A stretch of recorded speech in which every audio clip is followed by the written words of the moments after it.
ഒരു അറബി രാജ്യവും നേരെ ചൊവ്വ എണ്ണ പുറത്തേക്ക് കൊണ്ടുപോവില്ല, അവിടേക്ക് പ്രൊവിഷനും എത്തില്ല. ഈ സാഹചര്യം ഭയക്കുന്നുണ്ട്. എണ്ണ ലോകത്താരെ ആർക്ക് വിറ്റാലും ഡോളറിലായിരിക്കണം വിൽപ്പന. അങ്ങനെ ഡോളർ പരമാവധി ശക്തിയായിട്ട് നിൽക്കണം. ലോകത്ത് മുഴുവൻ എണ്ണ വിപണി തീ പിടിച്ചാൽ ഉൽപ്പാദന ചെലവ് കൂടും, ചൈനയിലും ഇന്ത്യയിലും ഉൾപ്പെടെ. ഈ കാര്യങ്ങൾ അമേരിക്ക ഇറക്കുമതി ചെയ്യുന്നത്. ഗൾഫ് രാജ്യങ്ങളുമായി പാകിസ്ഥാൻ വിരോധത്തിലൊന്നുമില്ല. പിന്നെ അവരുടെ ഇടയിൽ ഒരു ചെറിയ വീരനായക പരിവേഷമുണ്ട്. ഒന്നുമില്ലെങ്കിൽ ഇസ്ലാമിക രാജ്യങ്ങളിൽ ആറ്റം ബോംബ് കൈവശമുള്ള ഏക രാജ്യം പാകിസ്ഥാനാണല്ലോ.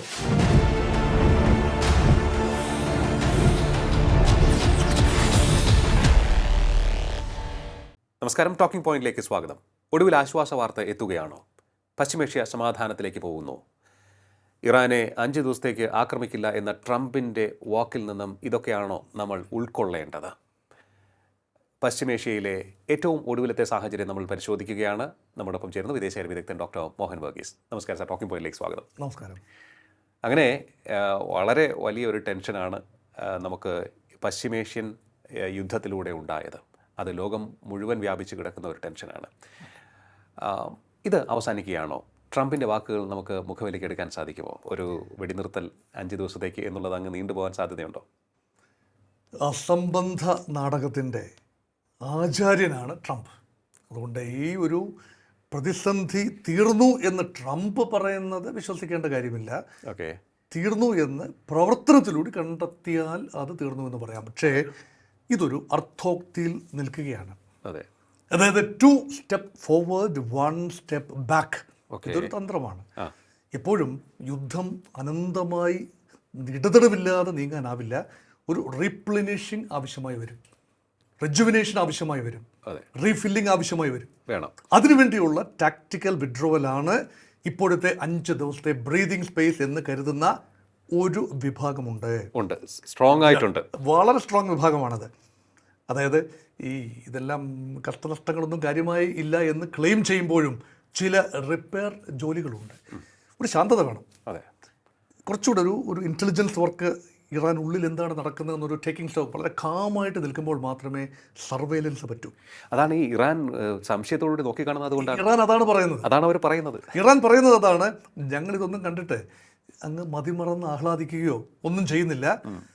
ആര് തുടങ്ങിയോ അവരവസാനിപ്പിച്ചു എന്ന് പറയുന്നു. തുടങ്ങിയവർ തന്നെ ഇപ്പോൾ ഭാഗികമായി നിർത്തിയെന്ന് പറയുന്നു. ഇറാൻ പ്രതികരിച്ചിട്ടേയില്ല. 2, ഇറാൻ പറഞ്ഞൊരു വലിയ കാര്യമുണ്ട്. നിങ്ങൾ വലിയ വായിലെ പറയുന്നല്ലോ, അമേരിക്കൻ പ്രസിഡന്റ് ചർച്ച ചെയ്തു, ഇറാനുമായി ചർച്ച ചെയ്ത് ഒരു ചില ധാരണകളിലെത്തി, അതനുസരിച്ച് തൽക്കാലത്തേക്ക് ഞങ്ങൾ വെടിനിർത്തുന്നു. ഒരു ധാരണയുമില്ല. അമേരിക്കയിൽ നിന്ന് ആരും ഞങ്ങളെ വിളിച്ചിട്ടില്ല, ട്രംപുമായി സംസാരിച്ചിട്ടില്ല. ഒരു പക്ഷേ ഇൻഡയറക്ട്ലി ഒമാൻ മുഖേന എന്തെങ്കിലും ഒരു സംസാരം ഉണ്ടായി കാണും. പക്ഷെ ട്രംപിനെ സ്ഥിരീകരിക്കാനാവുന്നില്ല. ഇറാൻ മുഖത്തടിച്ചതുപോലെ പറയുകയാണ് നോ ടോക്ക് എന്ന് പറഞ്ഞാൽ അമേരിക്ക ഏകപക്ഷീയമായി പിന്മാറി തൽക്കാലത്തേക്കെങ്കിലും, പൂർണ്ണമായിട്ടല്ല. അങ്ങനെയെങ്കിൽ എന്താവും അമേരിക്കയുടെ മനസ്സിനെ മഥിക്കുന്ന വിഷയങ്ങൾ എന്താവും? 5 സാധ്യതകൾ നമുക്കൊന്ന് കാണാം. ഇതിൽ ഒരു സാധ്യത, there is a lack of coordination between America and Israel. ഇത് ആരും സമ്മതിക്കില്ല. പ്രഥമ ദൃഷ്ടിയ എപ്പോഴും അവർ ചക്കയും ചങ്കരനുമാണ്, അല്ലെങ്കിൽ മച്ചാനുമാണ്, വേണ്ടപ്പെട്ടവരാണ് എന്നൊക്കെയാണല്ലോ പറയുന്നത്. പക്ഷേ അമേരിക്ക പറയുന്നിടത്ത് ഇസ്രായേൽ നിൽക്കുന്നില്ല. ചില അതിർത്തി രേഖകൾ ലംഘിക്കുന്നു. ഇപ്പോൾ തന്നെ പ്രഖ്യാപിച്ചതിന് ശേഷം ഇറാനെ ഇസ്രായേൽ ആക്രമിച്ചു. ഇവിടെ ഇസ്രായേലിനെ പൂർണ്ണമായി നിയന്ത്രിച്ചു നിർത്താൻ അമേരിക്ക കഴിയുന്നില്ല. അത് മാത്രമല്ല, ഇസ്രായേലിൻ്റെ യുദ്ധമാണ് എന്നത് വീണ്ടും വീണ്ടും പെരുമ്പറ കൊട്ടി അമേരിക്കയ്ക്കുള്ളിൽ തന്നെ ട്രംപിൻ്റെ വിമർശകർ പറയുന്നു. അപ്പോൾ ഇതിന് അമേരിക്കയുടേതായ ഒരു സമയക്രമമുണ്ട്, അമേരിക്കയുടേതായ ഒരു തീരുമാനമുണ്ട്, അമേരിക്കൻ ഡീപ് സ്റ്റേറ്റിൻ്റെ താല്പര്യമുണ്ട്. ഇതാണ് പ്രധാനം. അല്ലാതെ ഇസ്രായേലിൻ്റെ തീരുമാനം എന്നതല്ല. ഒരു സമ്മർദ്ദം തീർച്ചയായിട്ടും ഉണ്ട്. അത് ഇസ്രായേലിന് മാത്രമല്ല, അറബ് രാജ്യങ്ങളിലെ സമ്മർദ്ദമുണ്ട്. അതുകൊണ്ട് ഒരു സാധ്യത, അവിടെ കൂടുതൽ വിള്ളലുകൾ വീഴുന്നതിന് മുമ്പേ കുറച്ചുകൂടെ റീഗ്രൂപ്പ് ചെയ്യേണ്ടതുണ്ട്. ഇസ്രായേലിൻ്റെ കാര്യത്തിൽ റീഗ്രൂപ്പിംഗ് ആവശ്യമുണ്ട്. ഇസ്രായേൽ കൈവിടില്ല, പക്ഷെ കുറച്ചുകൂടെ റീഗ്രൂപ്പിംഗ് ഉണ്ട്. 2, 3. രണ്ടാമത്തെ സാധ്യത, ഗൾഫ് രാജ്യങ്ങൾ പുറമേ they put a very brave face. Iran എന്താണ് ആഗ്രഹിച്ചത്? ഗൾഫ് രാജ്യങ്ങൾ പരമാവധി സമ്മർദ്ദം അമേരിക്കയ്ക്ക് മേൽ ചെലുത്തിയിട്ടുണ്ടാവാമല്ലോ. അനൗപചാരികമായി സംസാരിച്ചിട്ടുണ്ടാകാം, ഔപചാരികമായി സംസാരിച്ചിട്ടുണ്ടാകും. ഇതൊന്നും പബ്ലിക് ഡൊമൈനിലുള്ള കാര്യങ്ങളല്ല. നിരന്തരമായി അമേരിക്കയുമായി അമേരിക്കൻ ഡെസിഷൻ മേക്കിംഗ് അപ്പാരറ്റസുമായി ഗൾഫ് രാജ്യങ്ങളിലെ പ്രതിനിധികൾ സംസാരത്തിലാണ്. അവരെ സംബന്ധിച്ചിടത്തോളം they bear the brand of the attack. ഇറാനിൽ നിന്നുള്ള ആക്രമണം മുഴുവൻ നേരിട്ടത് അമേരിക്കയല്ലല്ലോ, ഗൾഫ് രാജ്യങ്ങളാണ്. അവരെ സംബന്ധിച്ചിടത്തോളം ആത്യന്തികമായി അവിടെ സമാധാനം വേണം. ഇത് താൽക്കാലിക പരിഹാരങ്ങളല്ല അവർക്ക് വേണ്ടത്. ഇറാൻ പറയുന്നതും ഗൾഫ് രാജ്യങ്ങൾ പറയുന്നതും ഒന്ന് തന്നെയാണ്. We want eternal peace, permanent peace. A destabilized Iran is not acceptable to Gulf countries. കാരണം എന്താ സംഭവിക്കുന്നത്? അമേരിക്ക ചവിട്ടിക്കുഴച്ച്, അമേരിക്കയും ഇസ്രായേലും ചേർന്ന് ഇറാനെ ചവിട്ടിക്കുഴച്ച് നാനാവിധമാക്കി. ഭരണമാറ്റം ഉണ്ടെങ്കിലും ഇല്ലെങ്കിലും ഒന്നിനും കൊള്ളാത്ത ഫെയിൽഡ് സ്റ്റേറ്റാക്കി നിർത്തും. 10-20 മിലിഷ്യകളുടെ കയ്യിലായിരിക്കും അതിൻ്റെ മുഴുവൻ നിയന്ത്രണം. ഈ മിലിഷ്യകൾ എവിടെ കോൺസെൻട്രേറ്റ് ചെയ്യും? നേരെ സാഗ്രോസ് മൗണ്ടൻ്റെ ഈ അടിവാരത്തിലേക്ക് വരും. അവിടെ നിന്നുകൊണ്ട് കയ്യിൽ കിട്ടുന്ന തോളത്ത് വെക്കാവുന്ന റോക്കറ്റുകൾ, അല്ലെങ്കിൽ ഹ്രസ്വദൂര മിസൈലുകൾ, മറ്റ് അവശിഷ്ട ആയുധങ്ങൾ എല്ലാം ഉപയോഗിച്ച് നിരന്തരം ഹോർമൂസ് ലക്ഷ്യമാക്കി മിസൈലുകൾ അയച്ചുകൊണ്ടേയിരിക്കും. ഇതൊന്നും അവരുടെ മടയിൽ ചെന്ന്, മാളത്ത് ചെന്ന് ഇവരെ ഒന്നും പൊക്കാനാവില്ല. ഹൂതികൾ കുറച്ചുകൂടെ ഓപ്പൺ സ്ഥലത്തല്ലേ ഹൂതികൾ നിൽക്കുന്നത്, അവരെ പൂർണ്ണമായിട്ട് എലിമിനേറ്റ് ചെയ്യാൻ കഴിഞ്ഞില്ലല്ലോ. അവർ ബാബൽ മന്ദേബ് ഭാഗത്ത് റെഡ് സീയിലേക്കുള്ള പ്രവേശന കവാടത്തിൽ അവർ സൃഷ്ടിക്കുന്ന വിപത്ത് അതിനേക്കാൾ എത്രയോ വലുതായിരിക്കും. ഇറാൻ ഡീസ്റ്റെബിലൈസ്ഡ് ആയാൽ ഇറാനിലെ മിലിഷ്യകൾ, ഇനി വരാൻ സാധ്യതയുള്ള മിലിഷ്യകൾ ഷിയ മിലിഷ്യകളാവാം. ഇതൊക്കെ ഉയർത്തുന്ന വെല്ലുവിളി ഒരു അറബ് രാജ്യവും നേരെ ചൊവ്വ എണ്ണ പുറത്തേക്ക് കൊണ്ടുപോവില്ല. അവിടേക്ക് പ്രൊവിഷനും എത്തില്ല. ഈ സാഹചര്യം ഭയക്കുന്നുണ്ട്. ഇപ്പോൾ ഇറാൻ അല്ല പ്രശ്നം. ഭാവിയിൽ ഇറാൻ നഷ്ടപ്പെട്ടു പോയാൽ ഉണ്ടാകാൻ സാധ്യതയുള്ള വിഷയത്തെക്കുറിച്ച് ഗൾഫ് രാജ്യങ്ങൾ വളരെ വലിയ ആലോചന. അമേരിക്കയ്ക്കും അത് ആലോചിക്കാതിരിക്കാനാവില്ല. അമേരിക്ക പറഞ്ഞു വെക്കുന്നു, ഞങ്ങൾക്ക് ആവശ്യമൊന്നുമില്ല, പേർഷ്യൻ ഗൾഫ് മേഖലയിൽ ഞങ്ങൾക്ക് കച്ചവടമൊന്നും വേണ്ട, ഞങ്ങൾക്ക് എണ്ണ വേണ്ട, ഞങ്ങൾക്ക് ആവശ്യത്തിന് എണ്ണ ഇവിടെ ഉണ്ട്. അപ്പോൾ അതുകൊണ്ട് നിങ്ങളുടെ ചൈനയ്ക്കും ജപ്പാനും ഇന്ത്യക്കും ഒക്കെയാണ് എണ്ണ വേണ്ടത്, അവർ വേണ്ടി വന്നാൽ തുറക്കട്ടെ എന്നാണല്ലോ തങ്ങൾ. അത് തന്നെ മാറ്റിയും മറിച്ചും പറഞ്ഞു ട്രംപ് അല്ലേ. ആദ്യം പറഞ്ഞു ഞങ്ങൾ ബലം പ്രയോഗിക്കും, നെറ്റോയെ ഉൾപ്പെടെ വിളിച്ചു. പിന്നീട് പറഞ്ഞു റഷ്യയും ചൈനയും കൂടെ വന്ന് ഞങ്ങളെ സഹായിക്കൂ. അവസാനം പറഞ്ഞു ഞങ്ങൾ തന്നെ ചെയ്തോളാം. അവസാനം പറഞ്ഞു 48 മണിക്കൂറിനുള്ളിൽ തുറന്നില്ല എങ്കിൽ ഞങ്ങൾ പണി പറ്റിക്കും എന്ന് പറഞ്ഞാൽ താപനിലയങ്ങൾ, ഊർജ്ജ നിലയങ്ങൾ തകർക്കും ഇറാനിലേത്. ഒന്നും നടന്നില്ലല്ലോ. ഈ 48 മണിക്കൂർ സമയപരിധി അവസാനിക്കുന്നതിന് മുൻപാണ് 5 ദിവസം കൊണ്ട് നീട്ടാൻ തീരുമാനിച്ചത്. അപ്പം അതിനർത്ഥം എന്താ? ഗൾഫ് രാജ്യങ്ങളുടെ സമ്മർദ്ദം കുറെയൊക്കെ ഫലിച്ചിട്ടുണ്ട്. എനിക്ക് തോന്നുന്നു അവർ കൃത്യമായ കാര്യങ്ങൾ പറഞ്ഞിട്ടുണ്ടാകും, നമ്മൾ വിചാരിക്കുന്നത് പോലെയല്ല, കൃത്യമായിട്ട് പറഞ്ഞിട്ടുണ്ടാവും. അപ്പം അത് മാത്രമല്ല, അമേരിക്കൻ താവളങ്ങൾ ഇപ്പം നിലവിൽ അമേരിക്ക വിരട്ടിയാൽ ഗൾഫ് രാജ്യങ്ങൾ അംഗീകരിക്കും. അതങ്ങനെയാണല്ലോ അവസ്ഥ. നാളുകളിൽ അമേരിക്ക പൂർണ്ണമായി അവിടെ നിലനിൽക്കണമെങ്കിൽ ഗൾഫ് രാജ്യങ്ങളുടെ ഗുഡ് വില്ല് വേണം. ഇപ്പോൾ ഭരണാധികാരികളെ വരട്ടും, നിങ്ങൾ അമേരിക്കൻ സ്കീമിനോടൊപ്പം നിന്നില്ലെങ്കിൽ നിങ്ങൾ പുറത്തു പോകും, വേറെ ആളെ ഞങ്ങൾ ഇവിടെ ഇരുത്തും, ഖത്തറിലും ഒമാനിലും ഒക്കെ തന്നെ വേറെ ആളെ ഞങ്ങൾ ഇരുത്തും എന്ന് പറഞ്ഞുകൊണ്ട് പേടിച്ചിരിക്കുകയല്ലേ. ഇനി നാളെ അത് സംഭവിച്ചാൽ അത്ഭുതപ്പെടാൻ. അവിടെ മൂന്നാമത്തെ കാര്യം അതിനേക്കാൾ പ്രധാനമാണ്. അമേരിക്കക്കുള്ളിൽ ഉരുത്തിരിയുന്ന ഒരു ചിന്തയുണ്ട് ട്രംപിനെതിരെ.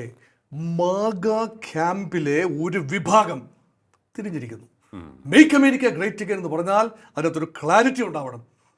അന്യ രാജ്യങ്ങളിൽ ഇടപെടൽ ഉണ്ടാവരുതെന്ന് പറഞ്ഞുകൊണ്ടാണ് ട്രംപ് മാൻഡേറ്റ് വാങ്ങിയത്. ആ മാൻഡേറ്റ് ഇപ്പോൾ അതിലംഘിച്ചിരിക്കുന്നു. അതുകൊണ്ട് ട്രംപിന് മേൽ നിയന്ത്രണങ്ങൾ കൊണ്ടുവരണമെന്ന് മാഗ ക്യാമ്പിലെ തന്നെ ഒരു ചെറിയ വിഭാഗം ആവശ്യപ്പെടുന്നു. മറുപക്ഷത്ത് ഡെമോക്രാറ്റുകളുടെ ഇടയിൽ ഒരു ഗുഡ്വില്ലും അമേരിക്കയ്ക്ക് ലഭിക്കുന്നതുമില്ല. അതുകൊണ്ട് America has to go slow, Trump has to go slow. പൊതുജന അഭിപ്രായം തിരിയുകയാണ്. അത് മാത്രമല്ല, ട്രംപ് ഓഫീസിൽ ഇപ്പോൾ ഇരിക്കുന്നു അല്ലേ, മെയ് വരെയൊക്കെ അവിടെ തന്നെ ഇരിക്കും, വൈറ്റ് ഹൗസിലൊക്കെ കാണും. അത് കഴിഞ്ഞ് വെളിയിലിറങ്ങി നടക്കേണ്ടി വരും. എന്തിനാണ്? തിരഞ്ഞെടുപ്പ് വരുന്നു. ഇടക്കാല തിരഞ്ഞെടുപ്പ്, നിർണായകമാകുന്ന ഇടക്കാല തിരഞ്ഞെടുപ്പിൻ്റെ ക്യാമ്പയിൻ ട്രെയിനിലേക്ക് ഹിറ്റ് ചെയ്യുകയാണ് Trump. June, July, August, September, October മാസങ്ങൾ. നവംബറിലെ തിരഞ്ഞെടുപ്പിനുള്ള പ്രചരണത്തിന് സമയമാണ് 5 മാസം. ആ സമയം ജനം ചോദിക്കും, തെരുവിലിറങ്ങി ജനം ചോദിക്കും ട്രംപിനോട് ചില അസുഖകരമായ ചോദ്യങ്ങൾ ചോദിക്കും. ഉത്തരം പറയാൻ ബുദ്ധിമുട്ടും. എനിക്ക് തോന്നുന്നു ഈ ലോകം മുഴുവൻ ഒപ്പം നിന്നാലും അമേരിക്കൻ പ്രസിഡന്റിന് അത് ആരായാലും അവിടുത്തെ ജനങ്ങളുടെ ചോദ്യത്തിന് മുന്നിൽ. അത് മാത്രമല്ല, ഇലക്ഷൻ കഴിഞ്ഞ് ഹൗസ് ഓഫ് റെപ്രസെൻറ്റേറ്റീവ്സിൽ റിപ്പബ്ലിക്കൻസിന് ഭൂരിപക്ഷം നഷ്ടപ്പെടുന്നു. സെനറ്റിൽ നിർണായകമായ മേൽക്കൈ ഡെമോക്രാറ്റുകൾക്ക് ലഭിക്കുന്നു.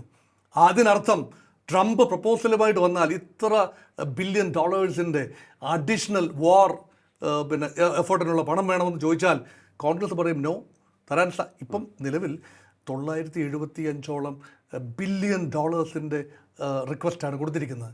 അത് അംഗീകരിക്കുന്നു. ഇപ്പോൾ അഡീഷണൽ റിക്വസ്റ്റായി കൊടുത്തിരിക്കുന്നു $1.5 ട്രില്യൺ ഫോർ സൈനിക നീക്കത്തിന് വേണ്ടിയാണ്.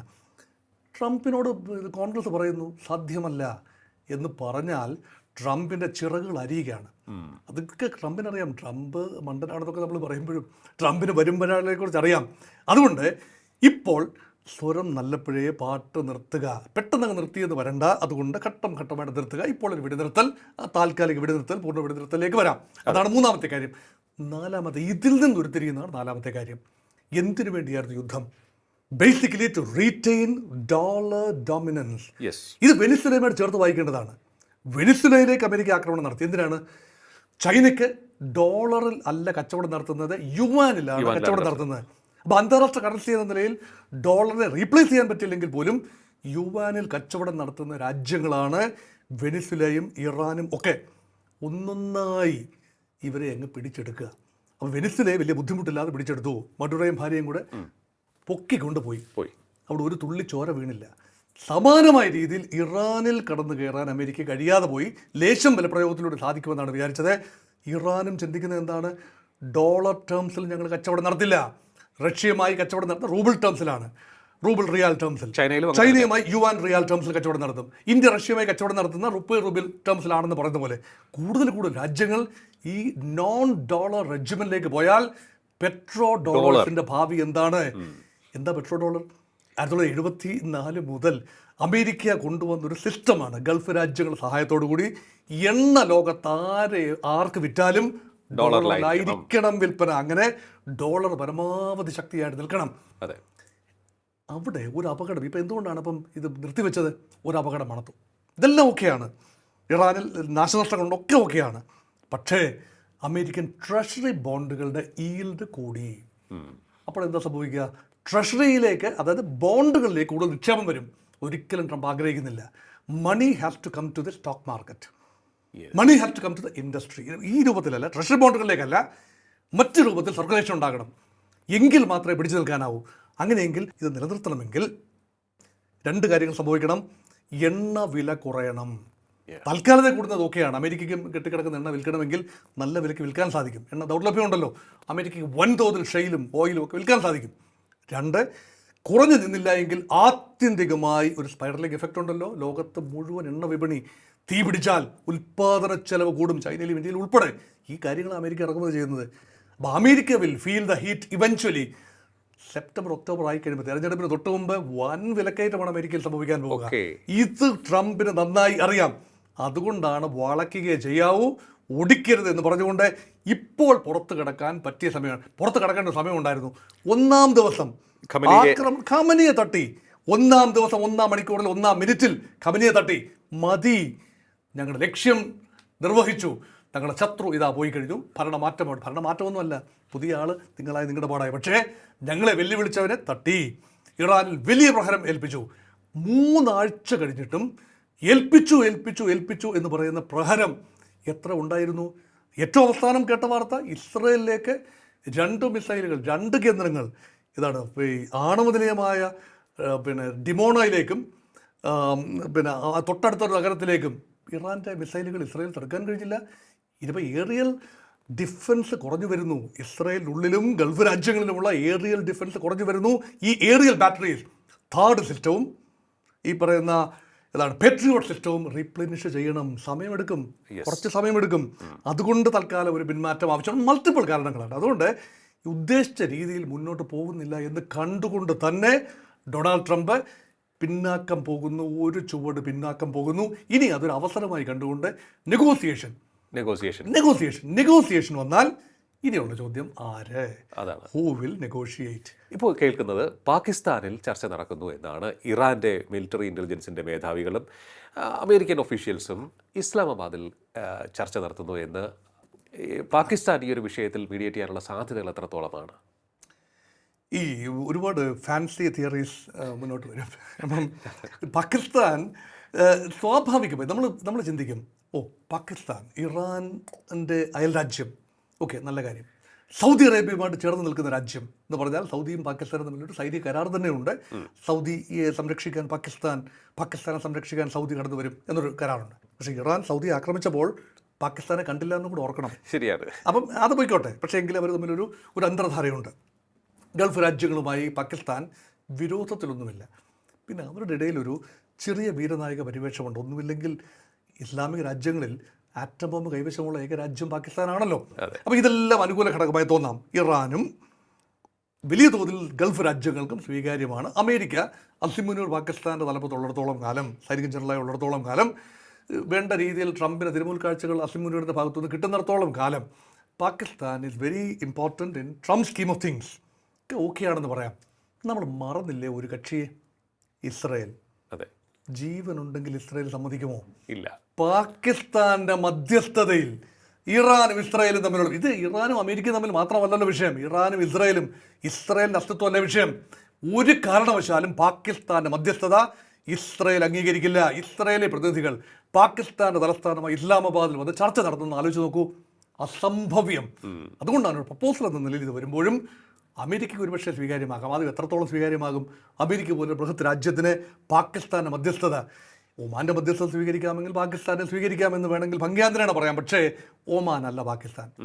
ഇവിടെ യഥാർത്ഥത്തിൽ ഗൾഫ് രാജ്യങ്ങളോടും ഇറാനോടും ഇസ്രായേലിനോടും അമേരിക്കയോടും ഒരേപോലെ സംസാരിക്കാൻ കഴിയുന്ന രാജ്യം ഇന്ത്യ തന്നെയാണ്. ആ ഓപ്ഷൻ ഉപയോഗിക്കുമോ എന്നത് മറ്റൊരു കാര്യം.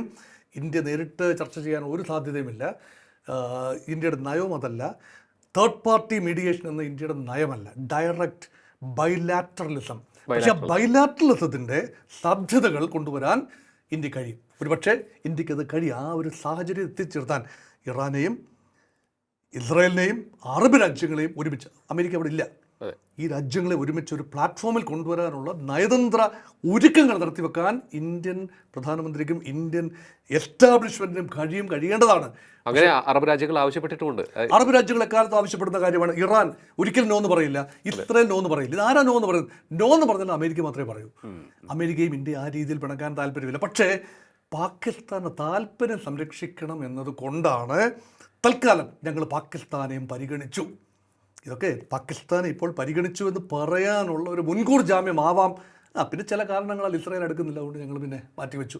അപ്പം മധ്യസ്ഥതയൊന്നും അല്ല ഇവിടെ പറയുന്നത്. സാഹചര്യം നിലമൊരുക്കുക, അതിന് ഇന്ത്യക്കും ചിലത് ചെയ്യാനുണ്ടാവും. പക്ഷേ ഇവിടെ ഒരു മൊത്തം ധാരണ, ഞാൻ കുറച്ച് ദിവസമായി ചിന്തിക്കുന്ന ഒരു കാര്യം കൂടി, ഞാൻ പല സെഷൻസിലും ആർട്ടിക്കുലേറ്റ് ചെയ്തൊരു കാര്യമാണ്, വീണ്ടും അത് ആവർത്തിക്കുന്നു. അതിതാണ് മേഖലയിൽ, വെസ്റ്റ് ഏഷ്യൻ മേഖലയിലെ ബാഹ്യ ഇടപെടലുകൾ ഉള്ളിടത്തോളം കാലം പ്രശ്നം തുടരും. അതേപോലെ തന്നെ വെസ്റ്റ് ഏഷ്യയിൽ ഒരു അടിസ്ഥാന വിഷയമുണ്ട്. അത് പലസ്തീനിയൻ വിഷയമാണ്. പലസ്തീൻ രാജ്യത്തിന് സ്വയം നിർണയ അവകാശമുണ്ടാവണം. പലസ്തീന് രാജ്യപദവി ഉണ്ടെങ്കിൽ ഇസ്രായേൽ പാലസ്തീനെ അംഗീകരിക്കണം.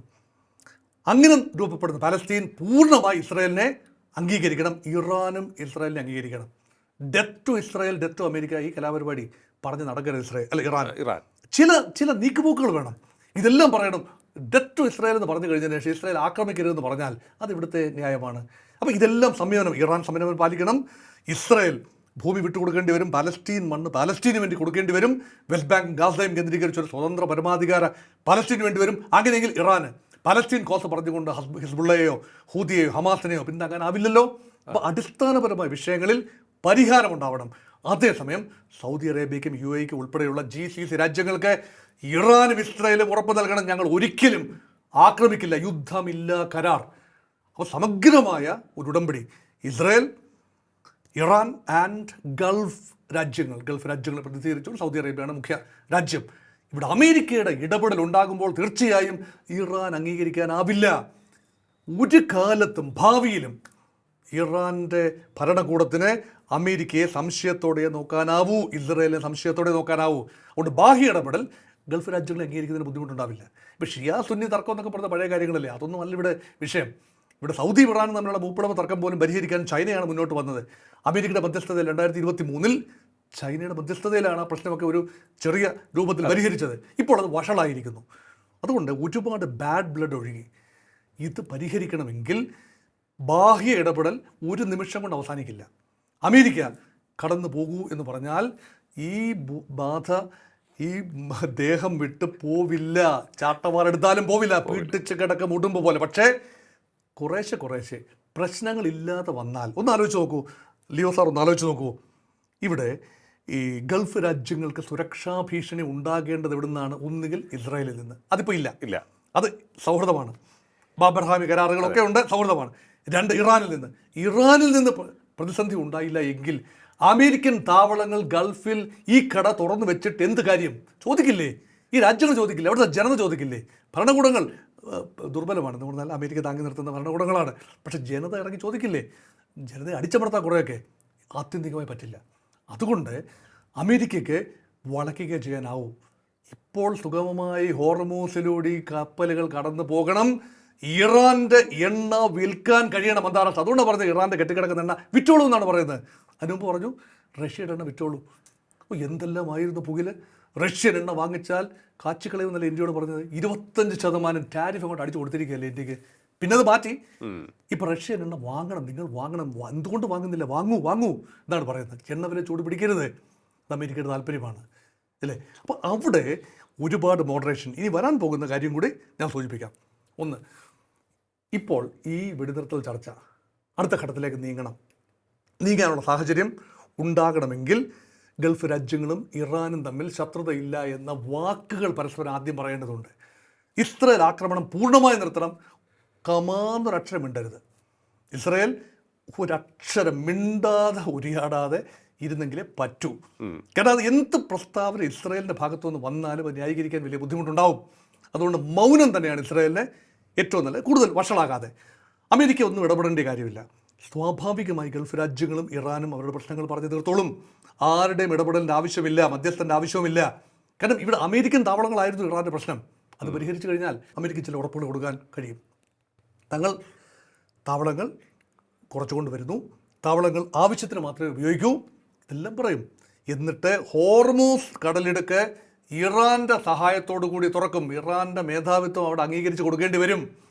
ഇറാൻ കപ്പമൊന്നും കൊടുക്കേണ്ട. ഇതൊക്കെ വ്യാജ വാർത്തയാണ് പറഞ്ഞത്. ഇറാൻ കപ്പം പിരിച്ചു. ഇന്ത്യൻ കപ്പലുകൾ ഉൾപ്പെടെ പോകുമ്പോൾ $2 ബില്യൺ ഈ ചുങ്കം പിരിച്ചിട്ടാണ് കപ്പലുകളെ കടത്തിവിട്ടത്. ഇതൊക്കെ വ്യാജ വാർത്തകളാണ്. അങ്ങനെയൊന്നും ഇറാൻ പിരിക്കാൻ സാധ്യതയില്ല. സുഗമമായി പോകണം. ഇറാൻ ഒരു ഡിമാൻഡ് വെക്കും. എന്താണ്? 3 ഡിമാൻഡ് വെച്ചിട്ടുണ്ട്. 2 അംഗീകരിക്കപ്പെടും. ഒന്നെന്താ? ഇറാൻ്റെ പരമാധികാരം അംഗീകരിക്കണം. ബുദ്ധിമുട്ടില്ലല്ലോ. ഇസ്രായേൽ അംഗീകരിക്കേണ്ടി വരും, അമേരിക്ക അംഗീകരിക്കേണ്ടി വരും, ഗൾഫ് രാജ്യങ്ങൾ അംഗീകരിക്കേണ്ടി വരും. ഇറാൻ ഇനി ആക്രമണ വിധേയമാവില്ല എന്ന് ഉറപ്പ് കൊടുക്കണം. അത് കൊടുക്കുമോയെന്നറിയില്ല, പക്ഷേ ആക്രമിക്കില്ല എന്ന് പറഞ്ഞു വെക്കുമായിരിക്കും. ഇറാനിൽ ഭാവിയിൽ താൽക്കാലിക വെടിനിർത്തലല്ല തങ്ങൾക്ക് വേണ്ടത്, ആത്യന്തികമായ പരമമായ സമാധാനമാണ്. ഓരോ വർഷവും തുടർന്ന് വരുന്നൊരു അനുഷ്ഠാനം എന്ന നിലയിൽ അമേരിക്കൻ അറ്റാക്ക്, ഇതൊന്നും ഞങ്ങൾ ഇനിയും വകവെക്കില്ല. അതുകൊണ്ട് പെർമനൻറ്റ് സൊല്യൂഷനാണ്. ഒരു പക്ഷേ അതിനെ പറഞ്ഞില്ലെങ്കിൽ പോലും എന്തെങ്കിലും ഒരു ധാരണ ഉണ്ടാകാൻ സാധ്യതയുണ്ട്. മൂന്നാമത്തെ നടക്കില്ല. നഷ്ടപരിഹാരം വേണം. അമേരിക്ക ആക്രമിച്ചതിന് നഷ്ടപരിഹാരം അമേരിക്ക ഇറാന് കൊടുക്കില്ല. അതിന് പകരം ചെയ്യാൻ നോക്കുന്നത് എന്താണ്?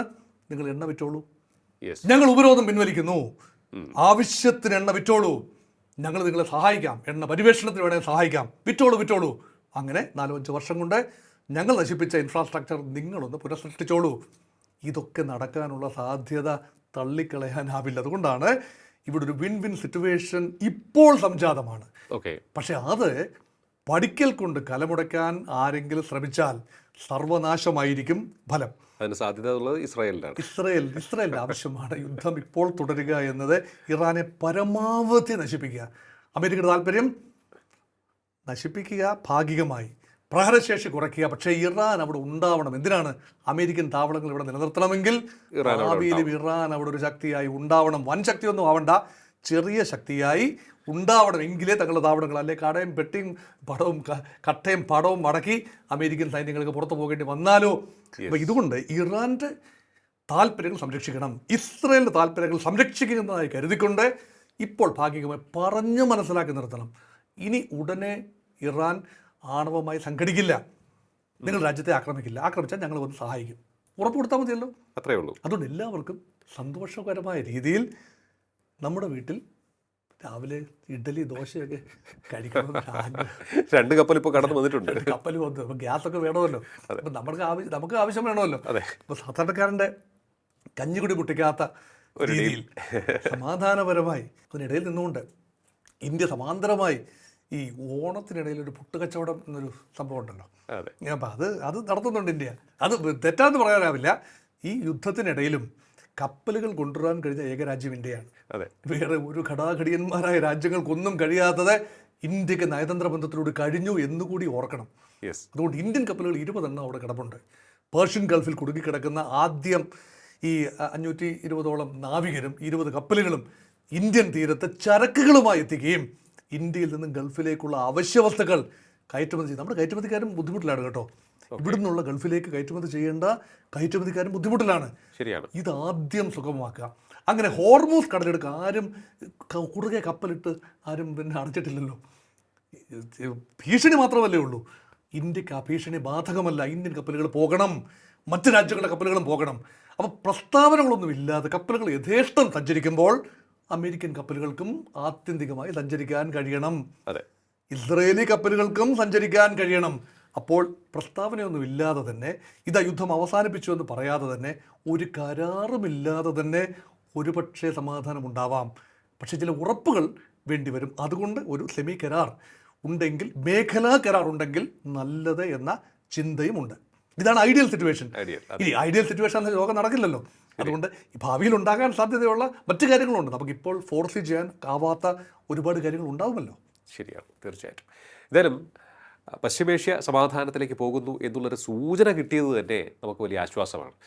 5 ദിവസത്തേക്ക് വെടിനിർത്തൽ പ്രഖ്യാപിച്ച ട്രംപിൻ്റെ നടപടി അതുകൊണ്ട് നമുക്ക് സ്വാഗതം ചെയ്യാം. ചർച്ച നടന്നില്ല എന്ന് ഇറാൻ പറയുന്നുണ്ട്. കാരണം അവരുടെ കുറേയേറെ ആവശ്യങ്ങൾ ഇനിയും നേടിയെടുക്കാൻ ഉണ്ട്. എന്തായാലും ഇത്തരത്തിലുള്ള ഒരു പ്രതീക്ഷാ നിർഭരമായ സാഹചര്യം കലക്കാതിരിക്കട്ടെ ഇസ്രായേൽ എന്നുള്ളതാണ് നമുക്ക് പ്രാർത്ഥിക്കാനുള്ളത്. കാരണം നമുക്ക് ഇപ്പോൾ മോഹൻ സാർ പറഞ്ഞതുപോലെ നമ്മുടെ വീട്ടിൽ അടുപ്പ് പുകയണമല്ലോ, നമ്മുടെ ഹോട്ടലുകൾ തുറക്കണമല്ലോ. അപ്പോൾ അത്തരത്തിലൊരു സാഹചര്യത്തിലേക്ക് കാര്യങ്ങൾ പോകാൻ ലോകത്തിന് ഒന്നടങ്കം ഇതേ ആഗ്രഹമാണുള്ളത്. ആ ഒരു സാഹചര്യത്തിലേക്ക് പോകണമെന്നുണ്ടെങ്കിൽ പശ്ചിമേഷ്യ സമാധാനത്തിലേക്ക് പോയേ പറ്റൂ. ഇതാണ് അമേരിക്കയ്ക്കും പറ്റിയൊരു അവസരം. ഈ ഒരു യുദ്ധത്തിൽ നിന്നും അധികം കൈകൊള്ളാതെ പിൻവാങ്ങുവാൻ അവർക്ക് സാധിക്കും. ഖമനേയിയെ വധിച്ചു എന്ന അവകാശവാദം ഇനിയും അവർക്ക് ഉന്നയിക്കാൻ സാധിക്കും. കാരണം കാര്യങ്ങൾ വളച്ചൊടിക്കാൻ ട്രംപിനേക്കാൾ അപ്പുറത്തേക്ക് ആർക്കും സാധിക്കില്ല. പക്ഷേ ഇവിടെ ഒരു കാര്യമുണ്ട്, ട്രംപാണ് പറഞ്ഞത്. നമുക്ക് ഒന്നുകൊണ്ടും വിശ്വസിക്കാൻ സാധിക്കില്ല അദ്ദേഹത്തെ. ഇന്നൊന്ന് പറയുന്നു, നാളെ മറ്റൊന്ന് ചെയ്യുന്ന ഒരു സ്വഭാവക്കാരനാണ് ട്രംപ്. എന്തായാലും പ്രതീക്ഷിക്കാൻ മാത്രമേ നമുക്കിപ്പോൾ സാധിക്കുകയുള്ളൂ. ഒരു കാര്യം കൂടി പറഞ്ഞു വയ്ക്കാം. ഇവിടെ മധ്യസ്ഥ ശ്രമം നടത്തുവാൻ ഏറ്റവും അനുയോജ്യമായ സ്ഥാനത്തുള്ളത് ഇന്ത്യയാണ്. ഇന്ത്യൻ നേതൃത്വമാണ്. UAE വിദേശകാര്യമന്ത്രി പറഞ്ഞതുപോലെ. പക്ഷേ നമ്മുടെ നയം അതല്ല. നേരിട്ട് ചർച്ചകൾ നടത്തുകയാണ് നമ്മൾ ചെയ്യുന്നത്. ഒപ്പം തന്നെ അതിലേക്കൊക്കെ തന്നെ ഈ ഇന്ത്യക്ക് വേണ്ടി വാദിക്കുന്നവരുടെയൊക്കെ തന്നെ വാദങ്ങൾക്ക് കരുത്ത് പകർന്നുകൊണ്ടുള്ള കാര്യമാണ് ഹോർമൂസ് കടലിടുക്കിൽ കുടുങ്ങിയ കപ്പലുകൾ ഇന്ത്യ പരിക്കില്ലാതെ ഊരിക്കൊണ്ടുവരുന്നത്. അത്രയും നയതന്ത്രപരമായിട്ടുള്ള ഇടപെടൽ നടത്തുവാൻ നമുക്ക് സാധിച്ചിട്ടുണ്ട് എന്ന് ചുരുക്കം. എന്തായാലും ഇത്തരത്തിലുള്ള ഒട്ടേറെ സങ്കീർണമായ സാഹചര്യം തന്നെയാണ് പശ്ചിമേഷ്യയിലുള്ളത്. എങ്കിലും പ്രതീക്ഷയുടെ ഒരു കിരണം അവിടെ ഉദിച്ചിട്ടുണ്ട്. അത് നിലനിൽക്കട്ടെ. വളരെയധികം നന്ദി സാർ, ഇത്രയും സമയം ടോക്കിംഗ് പോയിന്റുമായി സംസാരിച്ചത്. ടോക്കിംഗ് പോയിന്റിൻ്റെ ഈ അധ്യായം ഇവിടെ പൂർണ്ണമാകുന്നതിന് അടുത്ത എപ്പിസോഡ് കാണാം നമുക്ക്. നമസ്കാരം.